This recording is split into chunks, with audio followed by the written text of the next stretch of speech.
Assalamualaikum warahmatullahi wabarakatuh. Perkenalkan, nama saya Zahra Arvita Sujana dengan NIM PO 7139025555 dari kelas 1A. Jadi pada video kali ini saya akan mempresentasikan hasil praktikum yang sudah kita lakukan, yaitu mencakup tiga topik utama. Yang pertama, tegangan antarmuka, mikromeritik, dan suspensi. Nah, ketiga topik ini saling berkaitan dalam formulasi sediaan farmasi, terutama untuk sediaan cair yang mengandung partikel tidak larut. Nah, mari kita bahas satu persatu. Yang pertama ada tegangan permukaan. Jadi tegangan permukaan adalah gaya yang bekerja pada permukaan cairan persatuan panjang yang menyebabkan permukaan cairan berperilaku seolah-olah dilapisi oleh lapisan elastis yang tegang. Satuannya adalah Dyn per cm atau N per m. Kemudian ada tegangan antarmuka. Jadi tegangan antarmuka adalah gaya yang bekerja pada batas antara dua fase yang tidak bercampur, misalnya antara minyak dan air atau antara dua cairan yang berbeda. Nah, perbedaan dari kedua tegangan ini yang pertama, tegangan permukaan ini memiliki gaya persatuan panjang pada permukaan cairan, yaitu satuannya Dyn per cm atau N per m. Sedangkan tegangan antarmuka adalah gaya pada batas antara dua cairan yang tidak bercampur, misal minyak dan air. Nah, ada pun beberapa faktor yang dapat mempengaruhi tegangan antarmuka. Yang pertama itu jenis cairan. Air itu memiliki ikatan kuat sehingga menyebabkan tegangan tinggi. Kemudian ada benzena itu ikatannya lemah sehingga tegangannya rendah. Kemudian yang kedua dipengaruhi oleh suhu. Nah, ini berbanding terbalik. Jika suhu naik, maka tegangan permukaan itu akan turun. Yang ketiga itu zat terlarut. Menaikkan tegangan, contohnya ada elektrolit anorganik, sukrosa, dan gliserin. Sedangkan zat terlarut yang menurunkan tegangan ada alkohol dan sabun. Kemudian yang keempat dipengaruhi oleh surfaktan. Jadi surfaktan adalah agen paling kuat untuk menurunkan tegangan, yaitu memaksa fase saling bercampur. Nah, jadi apa itu surfaktan? Surfaktan ini adalah molekul amfifi amfifil yang secara insting bermigrasi ke batas antarmuka untuk memanipulasi tegangan permukaan. Strukturnya itu terdiri dari kepala hidrofil yaitu yang suka air dan gugus karboksil atau karboksilat itu berlabuh ke fase air. Kemudian yang kedua dia memiliki ekor lipofilik yaitu suka minyak. Itu sifatnya menolak air sehingga tertarik ke fase minyak.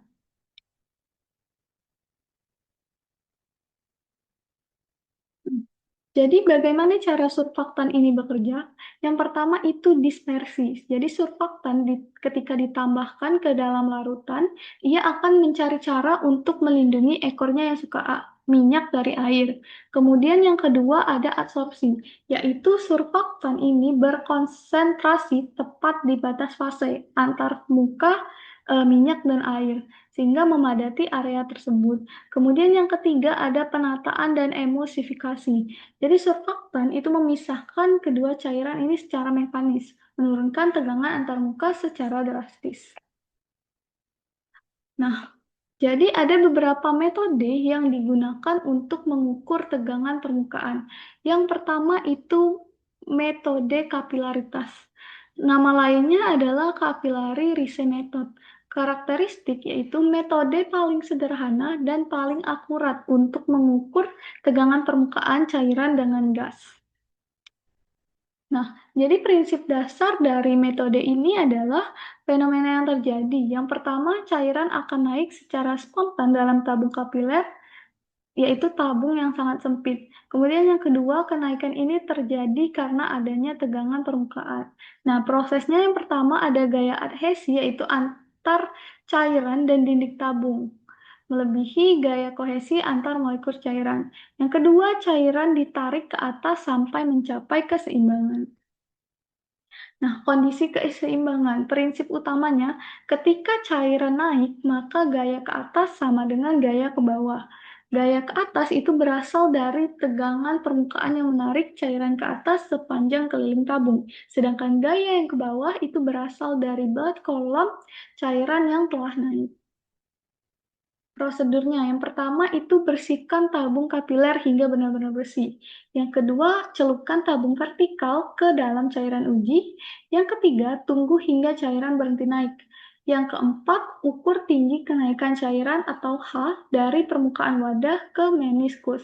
Yang kelima, hitung tegangan permukaan dengan rumus yaitu gamma sama dengan setengah dikali R dikali H dikali Rho dikali gravitasi. Jadi gamma merupakan tegangan permukaan yang satuannya Dym per cm, R merupakan jari-jari tabung kapiler dalam satuan cm, H merupakan tinggi kenaikan cairan dalam satuan cm, sedangkan Rho adalah densitas atau massa jenis cairan dengan satuan gram per cm kubik. Kemudian G adalah percepatan gravitasi dengan satuan cm per detik pangkat 2. Catatannya, faktor setengah ini muncul karena adanya dua permukaan cairan atau meniskus pada tabung kapiler. Nah, kemudian di sini saya memiliki contoh perhitungan, yaitu dengan setup percobaan kloroform pada suhu 20 derajat Celcius. Di sini kita dapatkan data tinggi kenaikan, di sini kita dapat yaitu 3,67 cm. Dengan jari-jari tabung itu 0,01 cm. Sedangkan Rho-nya adalah 1,476 gram per cm kubik dan gravitasinya 981 cm per detik kuadrat. Di sini kita langsung masuk ke dalam rumus yang sudah kita punya, yaitu gamma sama dengan 1/2 dikali 0,01 dikali 3,67 dikali 1,476 dikali 981.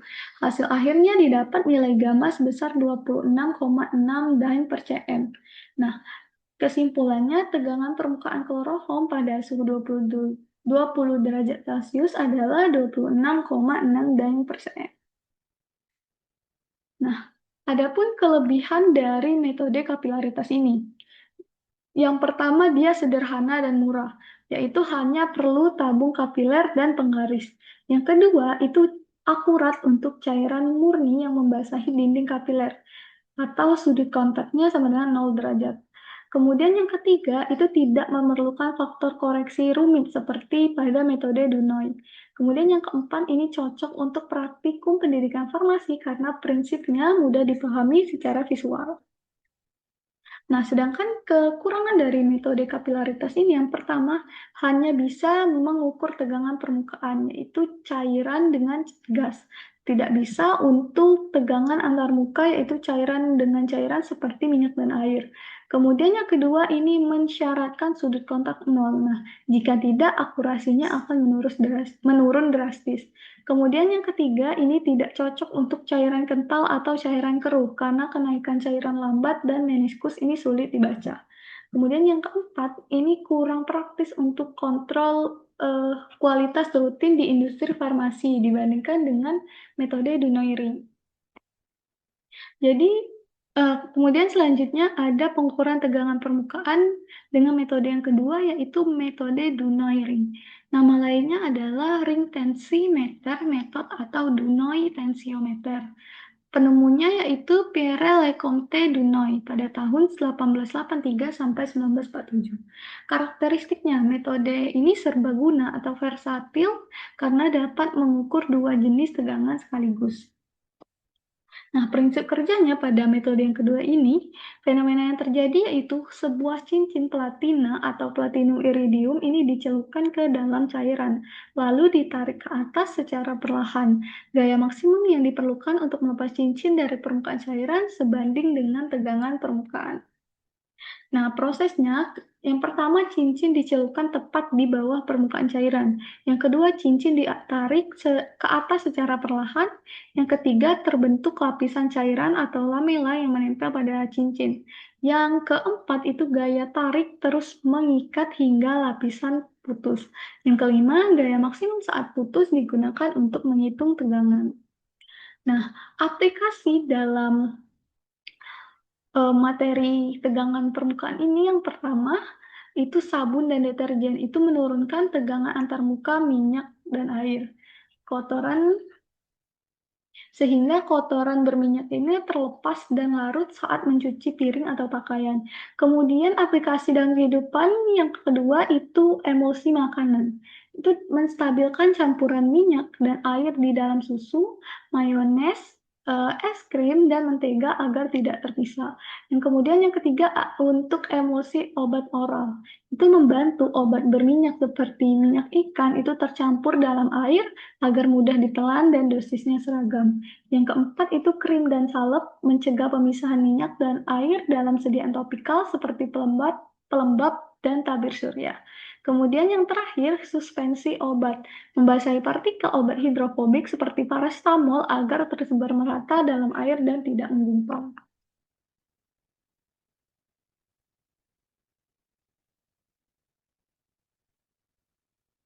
Baik, selanjutnya topik yang kedua yaitu mikromeritik. Jadi mikromeritik adalah ilmu yang mempelajari berbagai sifat partikel padat berukuran kecil, meliputi ukuran, distribusi ukuran, bentuk, luas permukaan, dan porositas partikel. Dalam farmasi, mikromeritik ini berperan penting karena sifat-sifat partikel tersebut secara langsung mempengaruhi produksi sediaan, seperti aliran serbuk dan kompresi tablet, kemudian stabilitas sediaan, kemudian serta efektivitas obat, yaitu seperti laju disolusi dan absorpsi di dalam tubuh. Nah, mengapa kita ini penting mempelajari mikromeritik? Yang pertama, karena mempengaruhi laju disolusi dan absorpsi obat. Yang kedua, itu menjamin keseragaman dosis dalam sediaan. Yang ketiga, menentukan stabilitas suspensi. Yang keempat, mempengaruhi aliran serbuk saat produksi tablet atau kapsul. Yang kelima, menentukan efektivitas obat inhalasi ukuran 2-5 mikrometer. Nah, di sini kita memiliki parameter mikromeritik. Yang pertama itu ukuran partikel, yang mencakup diameter partikel dengan satuan mikrometer atau nanometer. Kemudian yang kedua, distribusi ukuran partikel, yaitu presentasi partikel pada setiap bentang ukuran. Yang ketiga, luas permukaan spesifik, yaitu luas permukaan persatuan massa cm kuadrat per gravitasi. Yang keempat itu bentuk partikel, yaitu faktor bentuk, bulat, lonjong, atau tidak beraturan. Nah, di sini kita memiliki klasifikasi ukuran partikel.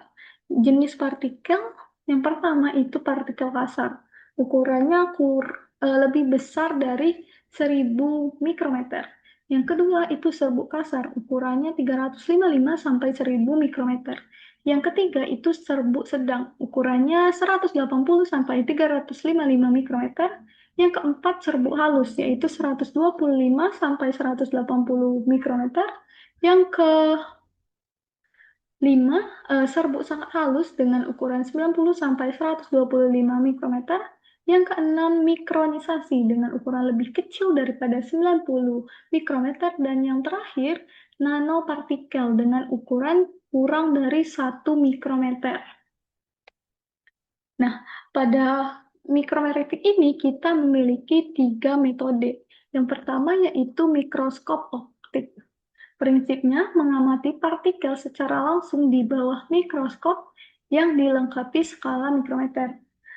Prosedurnya, partikel ini ditambahkan pada objek gelas, lalu diukur diameter partikel satu persatu menggunakan lensa okuler yang telah dikalibrasi.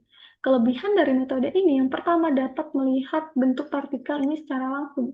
Yang kedua, bisa mengukur partikel yang sangat kecil, yaitu 0,5 sampai 100 mikrometer. Kekurangannya yang pertama itu lambat karena harus mengukur satu persatu. Nah, yang kedua itu subjektif karena ini tergantung kepada operatornya.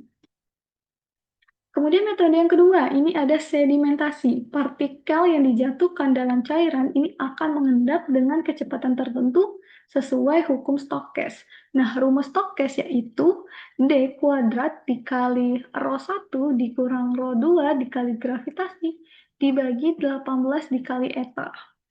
Nah, prosedur singkatnya, serbuk ini didispersikan dalam cairan, lalu diukur waktu yang diperlukan partikel untuk mengendap pada jarak tertentu. Kelebihannya yang pertama itu dapat mengukur partikel halus, yaitu 1 sampai 200 mikrometer. Yang kedua ini cocok untuk partikel dengan densitas seragam. Kekurangannya yang pertama harus diketahui densitas partikel dan viskositas mediumnya. Yang kedua partikel ini harus berbentuk bola ideal. Kemudian yang ketiga itu metode pengayakan. Jadi metode pengayakan ini yang digunakan dalam praktikum fisika farmasi. Nah, definisinya, pengayakan adalah metode pemisahan partikel berdasarkan ukurannya dengan melewati serbuk melalui serangkaian ayakan yang memiliki lubang atau mesh dengan ukuran tertentu. Nah, partikel yang lebih kecil dari lubang ayakan ini akan lolos, sedangkan yang lebih besar ini akan tertahan. Prinsip dasarnya, pengayakan ini memanfaatkan perbandingan antara ukuran partikel dengan diameter lubang ayakan. Jika diameter partikel ini lebih kecil daripada diameter lubang, maka partikel akan lolos, begitu juga sebaliknya. Jika diameter partikel ini lebih besar daripada diameter lubang, partikel akan tertahan. Nah, ayakan standar yang biasanya terbuat dari anyaman kawat logam dengan bukaan berbentuk bujur sangkar.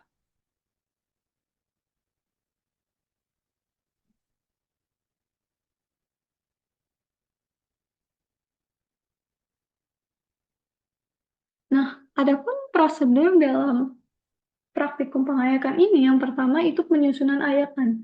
Jadi ayakan ini disusun bertumpuk dari yang paling kasar itu nomor mesh paling kecil hingga paling halus yaitu dengan nomor mesh terbesar di bawah. Sedangkan bagian di paling bawah itu dipasang pan penampung. Yang kedua itu penimbangan awal. Jadi kita menimbang serbuk sampel biasanya 25 sampai 100 gram tergantung kerapatan serbuk. Yang ketiga itu pemasukan sampel. Jadi serbuk yang sudah kita timbang tadi kita masukkan ke dalam ayakan yang paling atas. Kemudian yang keempat, ayakan ini digetarkan dengan alat mekanis yaitu vibratory shaker selama waktu tertentu. Biasanya 5-20 menit dengan amplitudo dan frekuensinya tetap. Yang kelima itu penimbangan fraksi, yaitu timbang serbuk yang tertahan pada setiap ayakan dan di pan penampung. Yang keenam perhitungan, yaitu hitung presentasi berat pada setiap fraksi terhadap berat total sampel.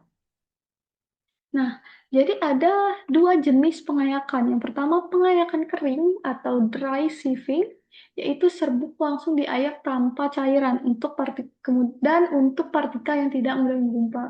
Kemudian yang kedua ada pengayakan basah atau wet sieving, yaitu serbuk disuspensikan dalam cairan lalu diayak atau untuk partikel halus yang cenderung menggumpal karena gaya listrik statis. Nah, ada rumus-rumus penting dalam metode pengayakan. Yang pertama itu presentase tertahan perayakan, yaitu persentase tertahan sama dengan berat tertahan pada ayakan dibagi berat total sampel dikali 100%. Yang kedua, presentasi tertahan kumulatif, yaitu persen tertahan kumulatif sama dengan jumlah persen tertahan dari ayakan teratas hingga ayakan tertentu. Yang ketiga, persentase lolos kumulatif, yaitu 100% dibagi dengan tertahan kumulatif.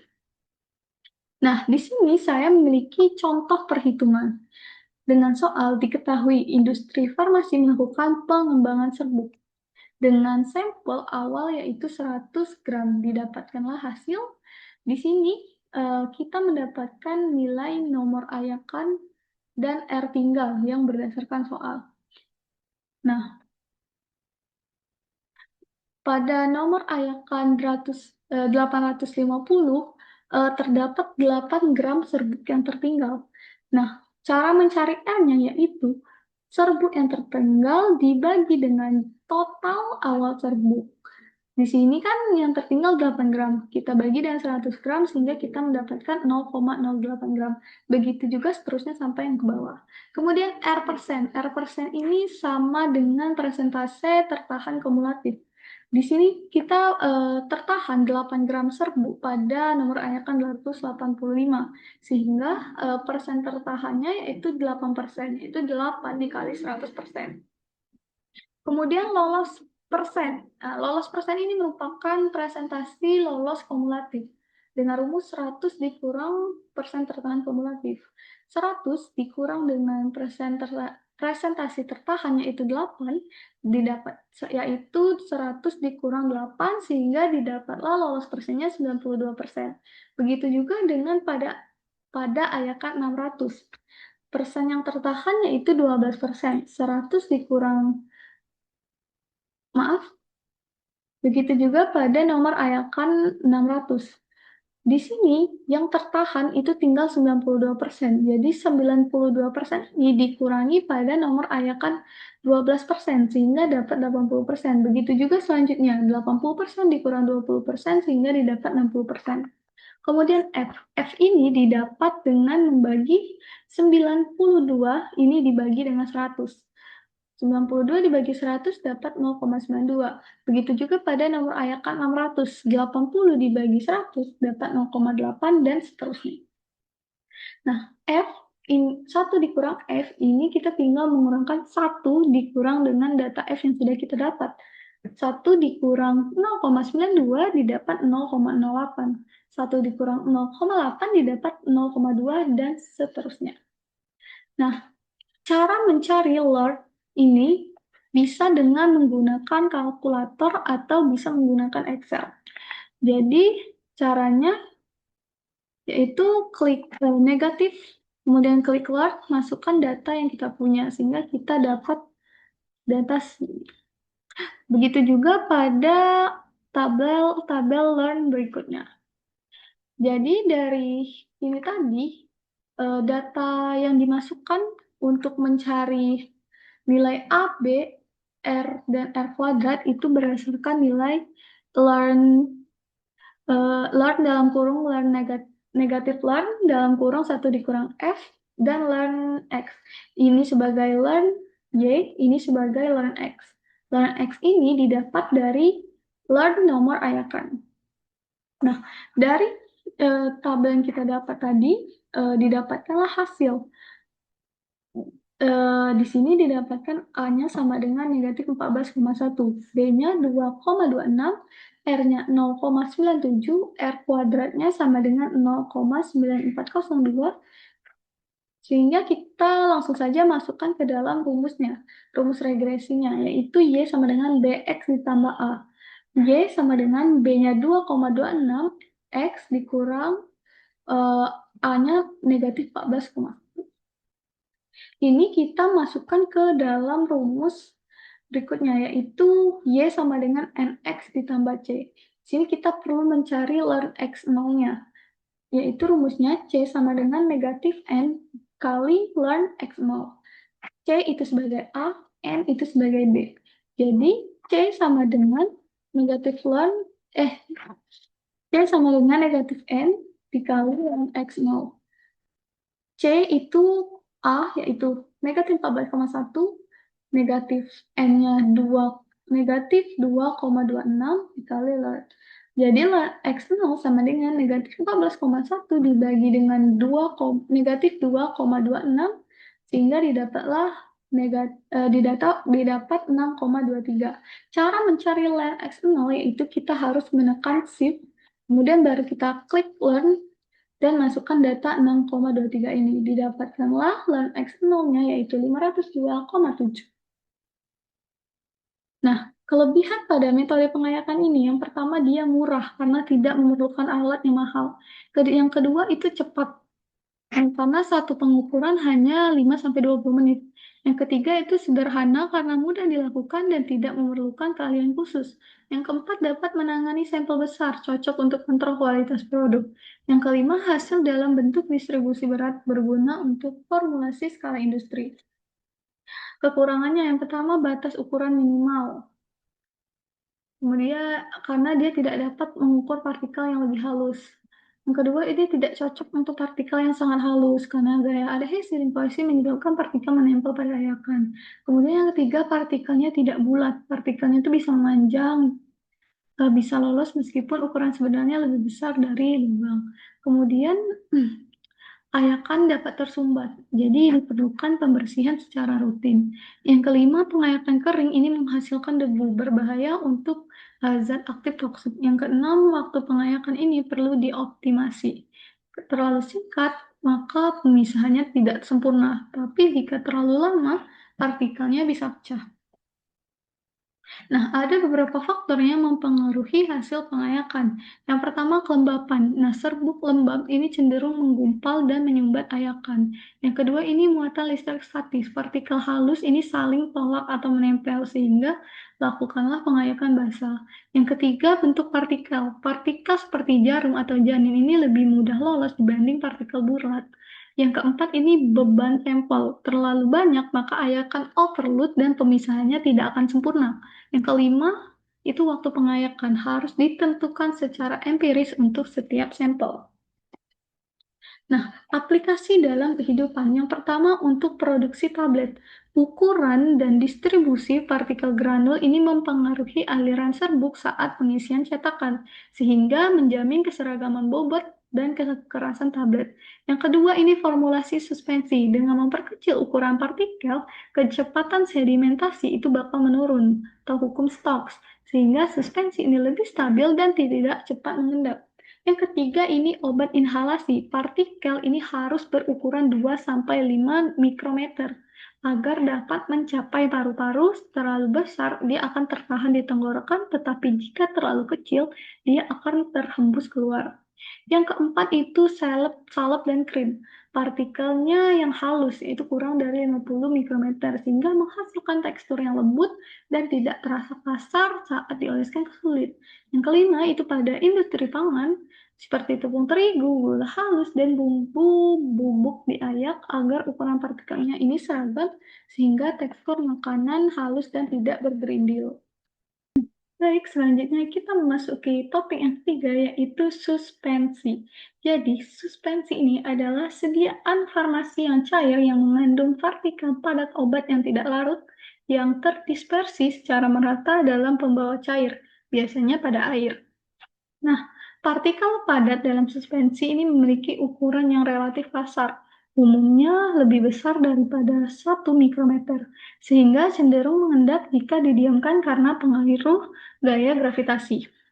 Ada beberapa jenis sediaan suspensi. Yang pertama, suspensi oral atau sirup obat. Yang kedua, ini suspensi topikal seperti lotion atau lotion.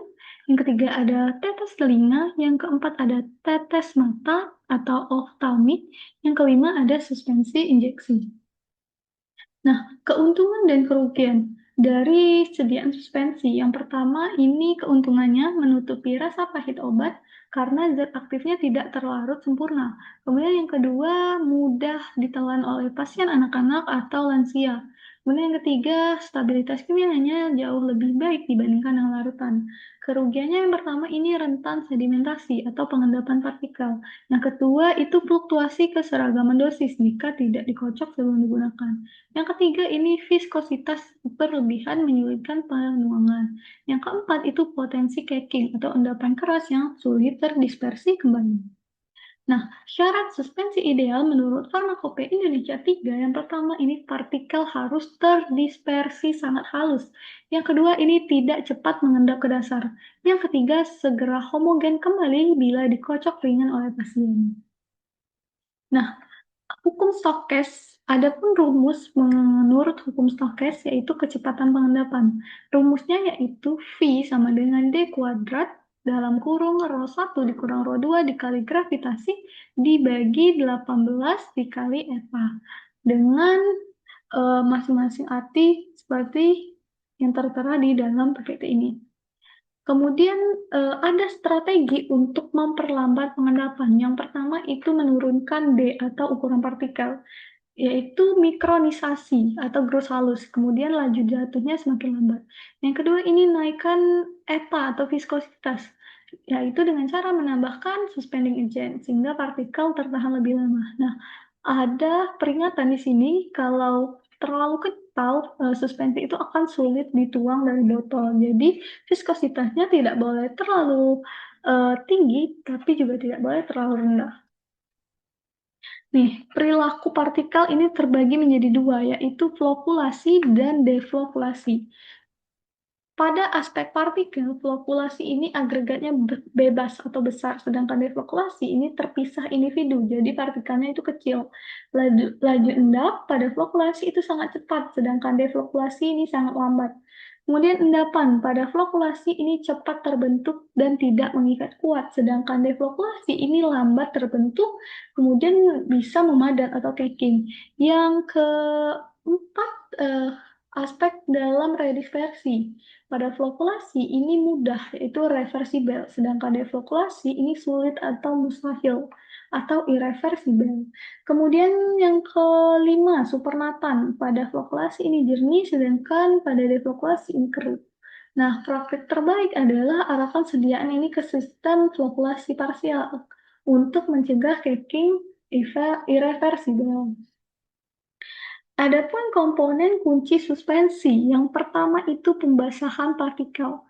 Agar partikel tidak mengambang ke permukaan, perlu dilakukan yang pertama pembasahan adhesional atau kontak awal. Kemudian yang kedua pencelupan, yaitu menembus batas permukaan. Yang ketiga pembasahan sempurna, terlapisi cairan sepenuhnya.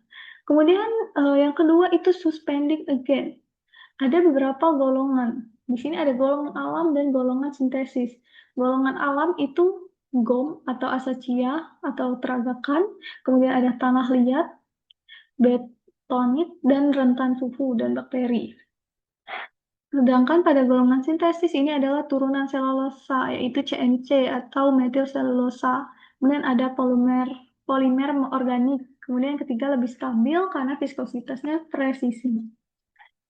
Nah, di sini ada metode pembuatan dispersi. Di sini terdapat dua metode. Yang pertama metode dispersi. Ini dilakukan jika zat aktif tidak larut tapi dapat dibasahi air.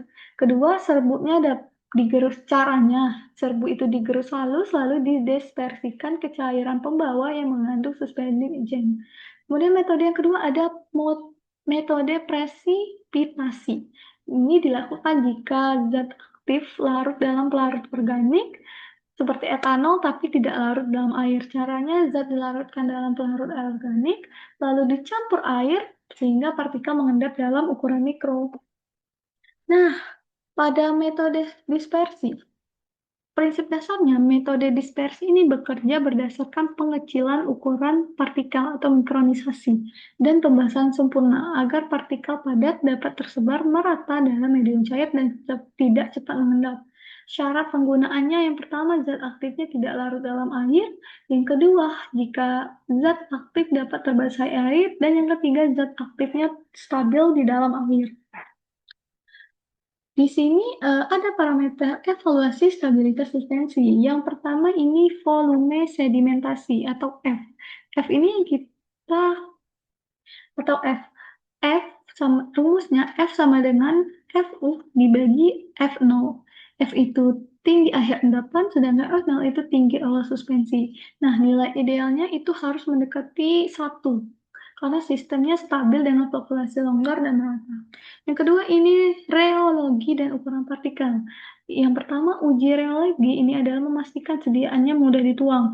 Kemudian evaluasi mikroskopik yaitu memantau agregasi atau pertumbuhan kristal. Yang ketiga ini ada uji freeze atau Tau cycling, yaitu yang pertama siklus suhu drastis, beku, cair berulang. Kemudian yang kedua adalah sebagai uji stres untuk mendeteksi pertumbuhan kristal dan stabilitas jangka panjang. Nah, prosedur kerjanya yang pertama itu tuang suspensi ke dalam gelas ukur sampai volume tertentu atau F0. Kedua, diamkan suspensi tanpa gangguan selama waktu tertentu, misalnya 1 jam, 24 jam, atau 7 hari. Nah, pada praktikum kemarin kami melakukan dengan waktu 30 menit, yaitu kami cek dalam skala 5 menit sekali sehingga didapat 6 hasil percobaan. Nah, kemudian yang ketiga, ukur tinggi endapan yang terbentuk di dasar wadah. Yang terakhir, hitung nilai F dengan rumus, yaitu FU dibagi F0. Nih, contoh perhitungannya. Nah, suatu suspensi segar ini memiliki volume awal 100 mili. Setelah didiamkan 24 jam, tinggi endapannya berubah jadi 80 mili. Nah, hitung volume sedimentasinya. Caranya dengan rumus F sama dengan FU dibagi F0. FU-nya 80 mili, F0-nya 100 mili. Jadi F-nya sama dengan 85 mili dibagi 100 mili sehingga didapat 0,85.